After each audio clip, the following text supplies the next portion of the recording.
मौसम से जुड़ी सटीक जानकारी और खबरों के लिए हमारे YouTube चैनल को सब्सक्राइब करें और बेल आइकन दबाकर हर खबर पर रखें नजर। आज ही डाउनलोड करें स्काईमेट मोबाइल ऐप, पूछे मौसम का हाल अपनी पसंदीदा भाषा में और रहे बाकियों से एक कदम आगे। नमस्ते दोस्तों, स्काईमेट वेदर में आप सभी का बहुत बहुत स्वागत है। मेरा नाम महेश पलावत है। आज 28 मार्च हो चुकी है। आपने देखा होगा कि दिल्ली एनसीआर सहित पंजाब, हरियाणा और कई इलाकों में बादल छाए हुए हैं।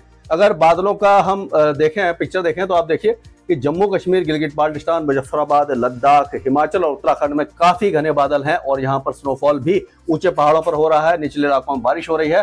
पूरा पाकिस्तान यानी कि उत्तरी पाकिस्तान, अफगानिस्तान, बलूचिस्तान के कई इलाके भी अब बादलों के साए में हैं और यहाँ पर भी कुछ इलाकों में बारिश की गतिविधियां दर्ज की जा रही हैं। तो अभी क्या होगा कि अफगानिस्तान और उत्तरी पाकिस्तान के कई इलाकों में बारिश होगी। जम्मू कश्मीर से लेकर के हिमाचल और उत्तराखंड में बर्फबारी होगी। ऊंचे पहाड़ों पर, निचले इलाकों पर बारिश होगी। तो और ये देखिए आप, मीडियम क्लाउड्स हैं जो पूरे भारत में यानी कि आप देख सकते हैं गंगा के मैदानी क्षेत्रों में दिखाई दे रहे हैं। तो अब क्या होने वाला है कि ये जो वेदर सिस्टम है 29 तारीख की रात को एक और वेस्टर्न डिस्टर्बेंस पहाड़ों पर पहुंचेगा। इंड्यूस्ड साइक्लोनिक सर्कुलेशन राजस्थान और पाकिस्तान के ऊपर बनेगा और एक ट्रफ है जो दक्षिण भारत में विदर्भ से लेकर के कर्नाटक बनेगी। एक अरुणाचल प्रदेश के आसपास यानी कि पूर्वी असम और अरुणाचल प्रदेश के आसपास एक चक्रवाती हवाओं का क्षेत्र बनेगा। तो अब जो वेदर एक्टिविटी है वो पहाड़ों पर तो लगातार जारी रहेगी। 31 मार्च तक रुक रुक करके बारिश होती रहेगी।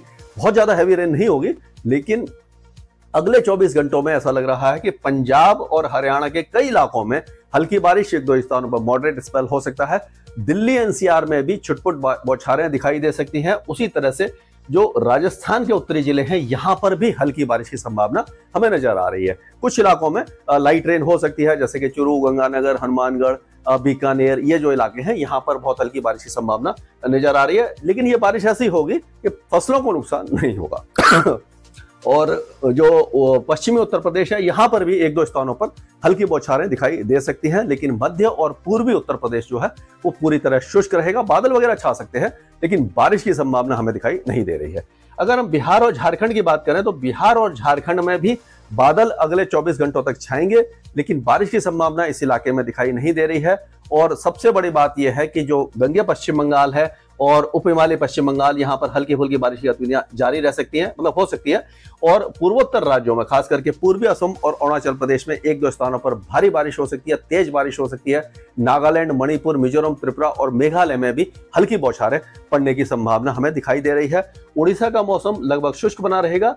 ये जो ट्रफ आप देख रहे हैं, ये इसका असर हमें लग रहा है कि 30 और 31 तारीख को विदर्भ में और मध्य प्रदेश के पूर्वी भागों में, छत्तीसगढ़, बिहार, झारखंड, ये जो इलाके हैं यहाँ पर बारिश की गतिविधियां 30 और 31 मार्च को हो सकती हैं। प्री मानसून गतिविधियां होंगी। गरज चमक के साथ बौछारें पड़ सकती हैं। कुछ इलाकों में तेज हवाएं भी चल सकती हैं, लेकिन ओले गिरने की संभावना बहुत ही ज्यादा कम दिखाई दे रही है, क्योंकि बहुत ज्यादा बड़ा वेदर सिस्टम नहीं है। और एक डेवलपमेंट ये हो रहा है कि जो राजस्थान है और दिल्ली एनसीआर, यहाँ पर भी दिल्ली एनसीआर में भी हमने देखा था कि 27 मार्च को 37 डिग्री तापमान था, जो 4.4 डिग्री सामान्य से ज्यादा था। यानी काफी ज्यादा गर्मी हो गई है और जो मिनिमम टेम्परेचर भी सामान्य से ऊपर बना हुआ है। तो मिनिमम टेम्परेचर ऊपर रहेगा। 29 और 30 तारीख में थोड़े बहुत टेम्परेचर पंजाब, हरियाणा, दिल्ली और उत्तर प्रदेश के पश्चिमी भागों में गिर सकते हैं, लेकिन बहुत ज्यादा राहत नहीं है। अब आप मान के चलिए कि गर्मी पूरी तरह से अपना रूप दिखाना शुरू कर देगी। 40 डिग्री से ऊपर तापमान राजस्थान, गुजरात और मध्य प्रदेश के साथ साथ महाराष्ट्र, तेलंगाना, तमिलनाडु, कर्नाटक, रायलसीमा, इन सारे इलाकों में और छत्तीसगढ़ में दिखाई देंगे। और अब धीरे धीरे विदर्भ और मराठवाड़ा में हो सकता है 42-43 डिग्री का आंकड़ा भी तापमान छू लें। उसी तरह से गुजरात में, दक्षिणी मध्य प्रदेश और दक्षिणी राजस्थान में भी 42 या 43 डिग्री तक तापमान अगले हफ्ते में जा सकते हैं। यानी गर्मी पूरी तरह से अपना रूप अब दिखाएगी।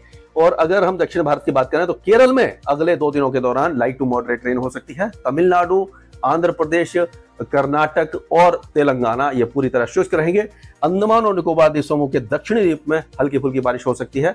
उत्तरी द्वीप जो है, जैसे कि हैवलॉक है, नील है, पोर्ट ब्लेयर, ये सारे इलाके जो हैं वो सूखे रहेंगे, गर्म रहेंगे। उसी तरह से लक्षद्वीप में भी कोई वेदर एक्टिविटी हमें दिखाई नहीं दे रही है। स्काईमेट वेदर में अभी के लिए मौसम से जुड़ी सटीक जानकारी और खबरों के लिए हमारे YouTube चैनल को सब्सक्राइब करें और बेल आइकन दबाकर हर खबर पर रखें नजर। आज ही डाउनलोड करें स्काईमेट मोबाइल ऐप, पूछे मौसम का हाल अपनी पसंदीदा भाषा में और रहे बाकियों से एक कदम आगे।